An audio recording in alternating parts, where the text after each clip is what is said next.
ဝတ်သားနဲ့မြင့်ချင်ုံလေးအရင်လိုမျိုးလုံးချက်လေးမဟုတ်ပဲနဲ့စီတက်ပြီးတော့ဝက်နံရိုးတွေရောဝတ်သားတွေရောနူးဤနေအောင်ချက်ပါမယ်ရှင်အရင်ဆုံးကျွတ်သွန်ဖြူနီကြိတ်ထားတာလေးကိုစနွေးမုံနဲ့အယောင်တင်မုံလေးထည့်ပြီးတော့စီတက်ပေးပါတယ်ရှင်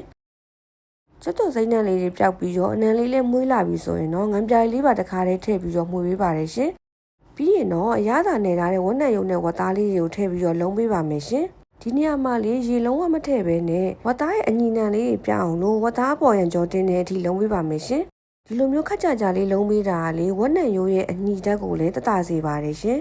ဝတ်သားလေးတွေအယောင်ပြောင်းပြီးအပေါ်ရန်ကြောတင်းလာပြီဆိုရင်တော့ရင်နွေးလေးထည့်ပေးပါတယ်ဒီနေရာမှာလေးအရသာအတွက်ကစားနဲ့အချိုမှုန့်နှဲငယ်ပဲထည့်ထားပါတယ်ရှင်ရင်နွေးဝတ်သားမြုပ်တဲ့အထိထည့်ပြီးရင်တော့အဖုံးလေးအုပ်ပြီးတည်ထားပေးလို့ရပါပြီချက်နေနဲ့ gas ကုန်သွားလို့လေမြို့ကိုပြောင်းပြီးချက်ရပါသေးတယ်ရှင်သားလေးတွေတဝက်လောက်နူးတဲ့အနေထားရောက်ပြီဆိုရင်တော့နိုင်ဝက်လောက်တရေရင်ပြုတ်ထားတဲ့မြစ်ချင်လေးတွေထည့်ပြီးလို့ရပါပြီရှင်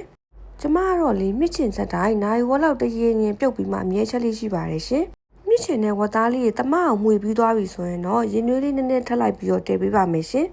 ဒီလိုနဲ့ဖုံးပြီးတည်ပေးလိုက်တာဝက်သားလေးတွေနူးဤပျော်သွားပြီဆိုရင်တော့အရသာမြည်ပြီးတော့မြို့ကိုဝါချလို့ရပါပြီရှင်ဒီဝတ်သားနဲ့မြင့်ချင်ဟင်းလေးရလီထမင်းရမ်းမိန်နာမို့လို့ကျမကတော့ငရုတ်သီးစားထောင်းလေးနဲ့တွဲပြီးတော့အမြဲချက်စားဖြစ်ပါတယ်ရှင်ဒီနေ့အမေအိမ်ကလည်းဘာဟင်းမှမချက်ဘူးဆိုတော့အမေစီကိုလည်းဟင်းတစ်ခွက်ပို့ပါအောင်မယ်ရှင်